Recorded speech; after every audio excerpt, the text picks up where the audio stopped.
What are the odds that we can insert 1,000 years into biblical chronology and end up with 3 synchronisms in a row between secular Egyptian history and biblical history?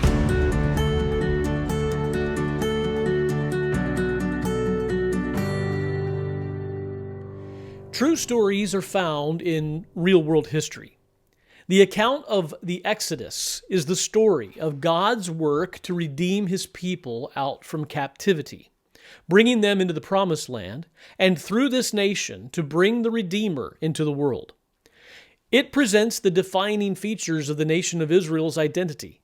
It is an account of utmost importance to so many people, and even to the very foundation of the gospel message, as during the final plague, the death angel passes over the houses of those protected by the blood of the Lamb applied to the doorposts. And the Bible presents this account as real-world history, with real people in a real place in real time. Within this story, we learn some amazing things presented as ancient history. We hear of a Pharaoh, which knew not Joseph, who long oppressed the children of Israel and made slaves of the people. We then learn of another Pharaoh who succeeded him, who refused to listen to God and let God's people go. We learn of 10 terrible plagues brought on the nation of Egypt, pollution of the Nile River, infestation of frogs and insects, a breakout of boils on the people, death of the livestock, and more, ending with the death of every firstborn, a significant portion of the population, in one night, all due to the second Pharaoh's continuous stubborn rebellion. And after all of this, when Israel finally did leave, they took the wealth of the kingdom with them. Pharaoh's heart is hardened one more time, and he leads his army into the midst of the Red Sea to a horrific death. All of this would, of course, have left the nation of Egypt in utter chaos. At one point, as Moses was warning of the coming plague of locusts, Pharaoh's servants looked at him and said, "Do you not yet know that Egypt is destroyed?" We then read of millions of people, Israelites with Egyptians mixed among them, leaving the land of Egypt, heading into the wilderness on their journey to the promised land. As Christians, we believe this story to be true. And if it is a true account, we should have no problem in our modern times going back and finding such an amazing account within the historical record and within archaeology. Egyptologists, who devote their lives to the study of ancient Egypt, ought to be able to point to who these pharaohs were when Egypt was destroyed by such events. Pottery shards in the wilderness showing the migration of millions of people, the route they took, and more. But here's the bad news. Over the last couple of decades, we have read such things in the news such as, "There's no direct evidence that people worshiping Yahweh sojourning in ancient Egypt during the time the Exodus is believed to have happened." That's from Haaretz.com, April 2016. And after a century of excavations trying to prove the ancient accounts to be true, archaeologists say that there is no conclusive evidence that the Israelites were ever in Egypt, were ever enslaved, ever wandered in the Sinai wilderness for 40 years, or ever conquered the land of Canaan under Joshua's leadership. From the Los Angeles Times, April 13th, 2001. A number of years ago, Rabbi David Wolpe gave a now famous Passover sermon where he openly let members of the Sinai Temple know that most scholars don't even believe the Exodus actually occurred, and that this was something that they had known for more than a decade. These are not just a few isolated examples. These statements are representative of the general consensus on this matter. But how can these statements be made regarding such an important historical event? For the Jewish people, as Dennis Prager pointed out, no Exodus means no Judaism. The Exodus account is foundational to so many beliefs and ideologies. Is this just another brash attack on Christianity by the news media and others with an anti-God agenda? No, not this time. Sadly, the short answer is the spade of the archaeologist is simply not turning up any evidence of these accounts in real-world history within the time frame that they are supposed to have taken place. If the evidence is there, somebody surely would have pointed it out by now. But if we take another look and understand a key chronological problem that has been overlooked, I submit that we absolutely can find the Exodus in real-world history. So what do we need in order to do this? Well, we need to know two things. We need to know where the events took place, and we need to know when the events took place. The first question is obviously not hard. These events were told to have taken place in ancient Egypt. The question of when these events took place is the real issue here. The problem we are facing is not with the biblical account or with the archaeological finds. The problem is with the accepted chronology. Traditional chronology has been off, very badly off, on the time frame of when this took place. Most biblical chronologists and scholars place the Exodus in the second millennium BC, around 1450 BC. They have come to this conclusion using key passages from the Bible that give time periods of Israel's history. And when added up, these dates bring you to the second millennium BC for the Exodus, and they believe that this must be correct based on all the information they have to work with. The problem is, as we have already noted, this time period shows no strong evidence for the Exodus. Instead of evidence for an upheaval due to the events described, during this historical period, we see pharaohs such as the mighty warrior Thutmose III enjoying uninterrupted strength, flourishing, and the nation prosperous. A century later, the prosperity of Egypt comes to full fruition under the rule of Amenophis III. These things are the exact opposite of what we should expect to find. As we have discussed in previous articles, the answer to this problem is that the accepted traditional biblical chronology is off by an entire millennium. It seems that a copy error in an early manuscript, a single digit dropped from a single verse, has resulted in this massive confusion. We have been looking in the right place, but when it comes to the right time, we might as well have been 1,000 miles away. Once you shift Old Testament biblical history back 1,000 years from the time of Samuel on back, suddenly the pieces begin to fall into place. Let me demonstrate. Instead of 1450 BC, let's shift the biblical account of the Exodus back 1,000 years, placing the events at 2450 BC.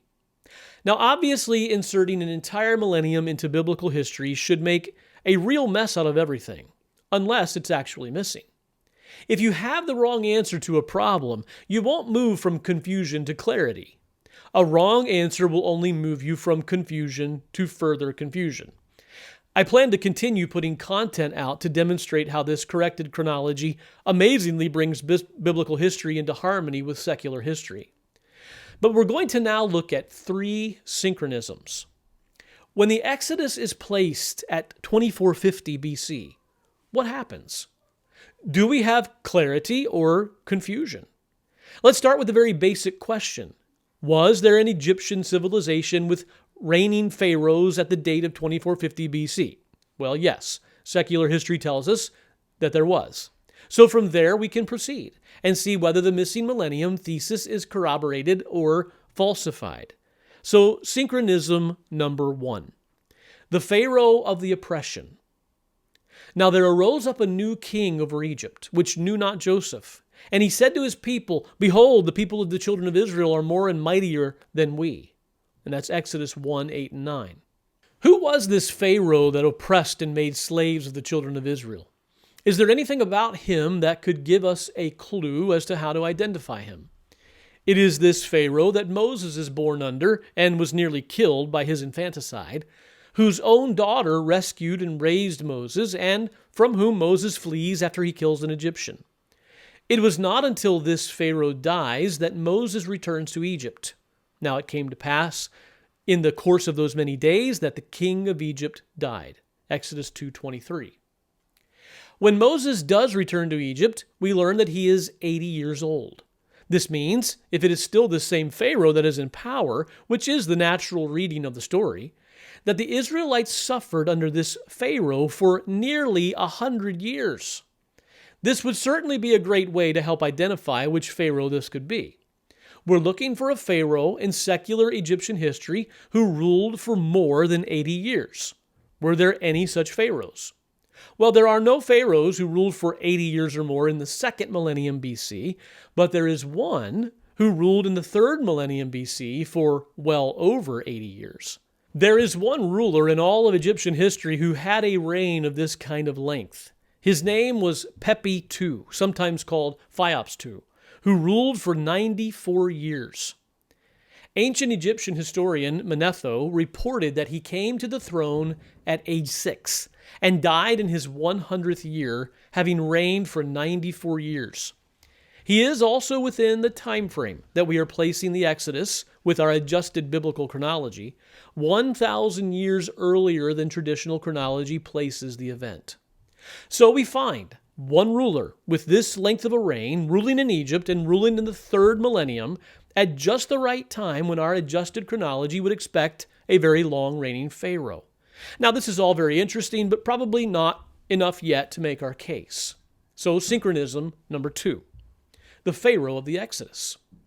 And afterward, Moses and Aaron went in and told Pharaoh, "Thus saith the Lord God of Israel, let my people go." Exodus 5:1. After Moses returned to Egypt, he stood before a new Pharaoh.